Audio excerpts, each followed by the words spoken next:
their goal is to make money off of you. It still works better for me than Brave Search right now. It might. Although I find Brave Search is AI myself, so I don't know. So you can try different things. There's a lot of different search engines. But Google is definitely just stealing your data as you search, so. So it's almost like what cost question. Yeah, right, exactly. So you have to make that decision yourself. Like, recognize what information you're giving. Like, I'm not saying you have to use one thing. I'm just saying, recognize what's happening, make an informed decision. VPN usage we mentioned. You can randomize your MAC address. Actually, I think iPhones do this by default already. Android might also do it. So the idea is your phone has something called a MAC address, which is an identifier, a hardware identifier for your phone. So anytime you connect to something, it tells the router, oh, this is my MAC address. But if I connect to McDonald's, and then connect to a local library, connect somewhere else, then in theory, someone could just track your location by seeing all the places you've been to. But modern phones will lie about what the MAC address is and just pick a random one for every single router. So that's one thing it kind of does. And actually, pro tip, because this is one of the reasons I wanted to bring up the MAC organization thing, is on your computer, there's an open source program that can, I think it's open source, that can change your MAC address, like change it to like something else. And this is useful because sometimes you go to these places that have like free internet for half an hour. Like, how do they enforce that? Because they just know your MAC address. So you just change your MAC address every half an hour, you just have free internet. It's great. So we did this at a hotel. Remember when we did that at a hotel in Cambridge? It's like, oh, free internet for half an hour? Okay, well, I'm going to use this half an hour, download that program, and then I just kept changing it every half an hour. So that way you just have free internet. It was great. For videos, you can use GrayJ, that's or NewPipe, I think Paul uses, so that YouTube's not tracking all this stuff. If people use there's like loyalty card apps. There's one that recently, so there's one I used to use called StowCard, and I hadn't used it recently in the UK. But then my friend who used it said I think it was bought out recently, and then now you have to pay money to use it. Of course, why not? But there's an open source alternative which I've been using, which is actually quite good. It's called Catima, like C-A-T-I-M-A. And then browsers, Brave or Firefox, they're open source. And people are working on a lot of stuff. So voice input. I don't know how people use voice. I know Paul uses voice input. I don't know how people use voice input on their keyboards. Like, if you're using your Google one, you can actually go on Google, like myactivity.google.com or something like that. It literally retains everything you ever said to it. It's really creepy. Like, sometimes people like go back and listen to all of the stuff they said to Google from like 10 years ago, and it's still there. They're not going to delete it. Why should they delete it? You know? But there are open source ones that are local. They don't use any internet access, which is better anyway, because if you don't have internet, what, now your voice input doesn't work? That's just stupid. Right? I mean, it doesn't make sense. So I think in my experience it's a little bit slower, but it adds punctuation for you automatically. Wait. Quick devil's advocate here. This is an iPhone, right? Yeah. 10R, and if you want to speak to it in Russian, Spanish, you get the point, right? Yeah. I mean, at what cost? Because man, I just love how if I would try to like. I think all the languages you mentioned are supported by Futo voice input. Okay. Well, I'm glad that's the case because I'll tell you this. One reason why I'm addicted to this is let's just say you switch for Hong Kong Cantonese. Anybody speaks good Hong Kong Cantonese can interact with this rather well. Right. You want to speak mainland Mandarin, Chinese, boom. Locals Taiwanese. Well, I guess a lot. Yeah. So this one doesn't support Cantonese yet because the corpus isn't big enough. Yeah, I see. But the point is, as you get more adopters and people who believe in these products and invest in them, because a lot of these are free and open source. So a lot of times it's a community effort.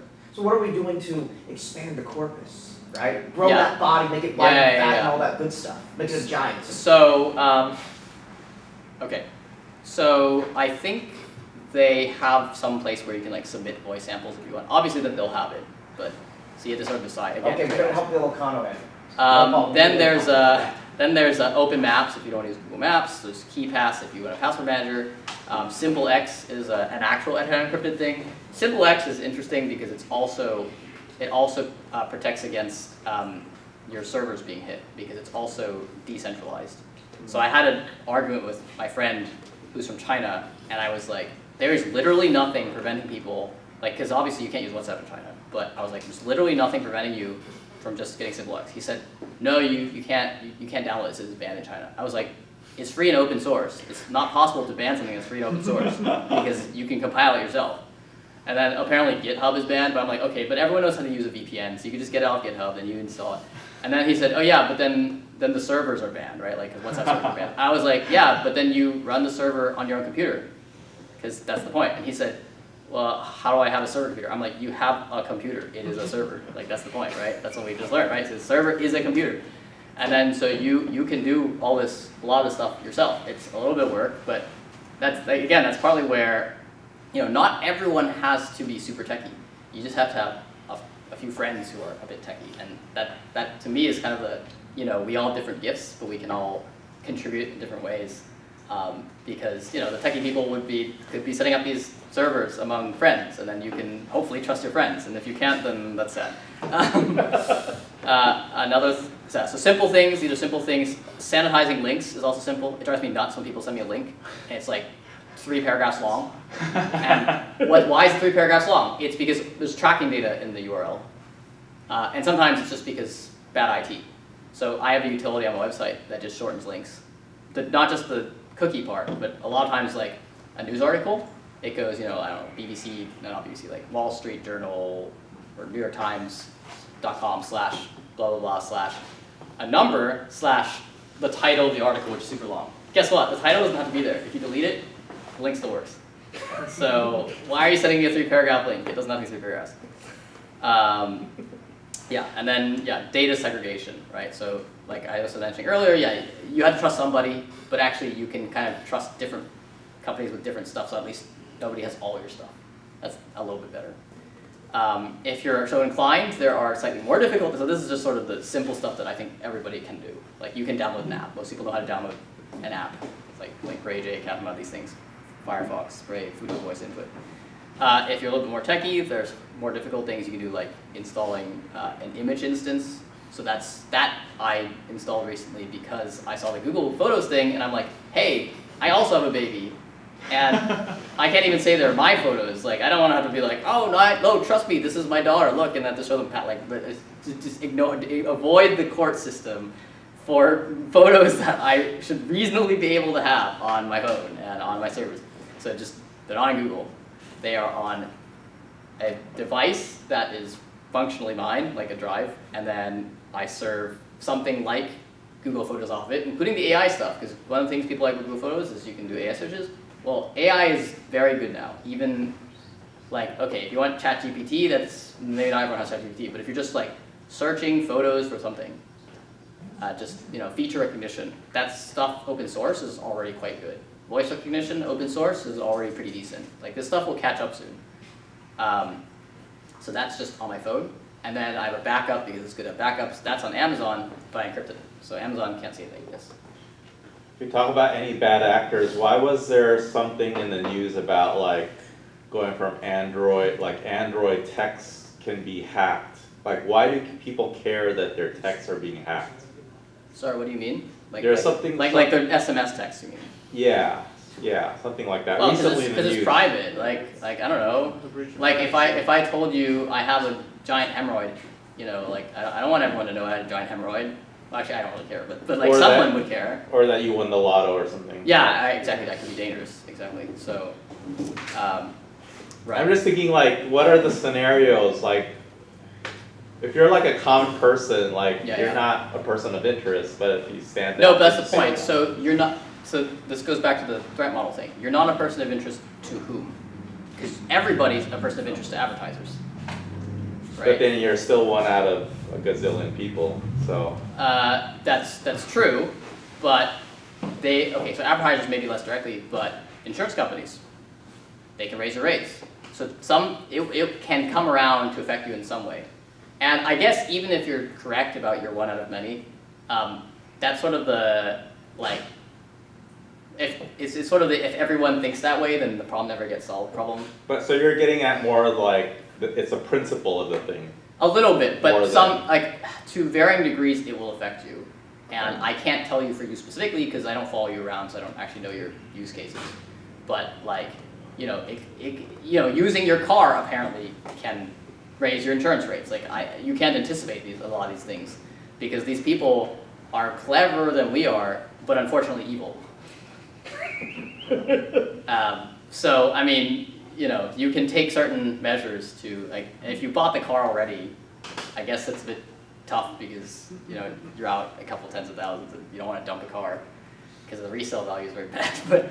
But yeah, I mean like, it does affect you if people just randomly have your texts because maybe you said something that the insurance company will make it less likely or maybe you told your friend that you actually have some health condition, and then now the health insurance company knows about it, and they're like, oh, I'm gonna raise your rates.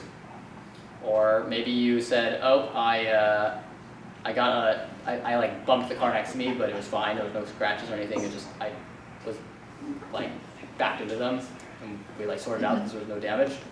Car insurance company doesn't care. You're just gonna raise your rates anyway. So your texts are not. You think they're not of interest, but that's because you're just not evil enough to think about how they could be of interest. But somebody out there is more evil and more clever than you, unfortunately. So yeah. I'll keep this very concise best I can. I can tell everyone here that in the world of cryptological and forensic linguistics, even like incidental stuff is used against people in court or is attempted used against people in court. So let's just pretend like I was privy to something that Matthew said with audio recording. I'm part of the team. Or like, yeah, given these 5 samples and other stuff he's doing, we think he's actually trying to plot a terror attack with like 5 homies from Al-Qaeda. I'm not saying it's gonna happen to you, but I'm not making it up. Like in that world, like experts like review even like a few like audio samples of some facts, maybe a few written things. They give by Bing, here's the decision. So what's to stop insurers from doing stuff like that? There's another thing I thought of as well, which is like there are some people who will try to fingerprint you based on your style of writing. Mm-hmm. But that requires they have access to a sample of your writing. So if you have a mass corpus of someone's text, now you no longer have basically any anonymity, no matter how hard you try. And you don't have a linguistic argument anymore. I could speak a little bit to that. Yeah. There's no way to say, well, but in this context, but no. If you have a big corpus, like a huge corpus, forget the 5 audio samples. I got like 55,000 minutes on this guy talking. Yeah. And I got like a big collection of things he's written. It's like, no, we could quote unquote prove intent. Now ultimately that's a matter of the court to decide, right? But it's like the cryptological team that like goes off to like the people who like go to get the SWAT action on his house. We roll in because the judge gave us the warrant. You see what I'm saying? Right. No anonymity is the point. Yeah. Does that answer your question? Yeah. Okay. Right. Anyway, so for the boomers, that's a lot of stuff, and maybe some of it's harder to, but at least, hopefully, they understand how the internet works, at minimum. If you have any issues, just reach out to me. Yeah. Okay, I think we need to get going. Yeah. Thank you.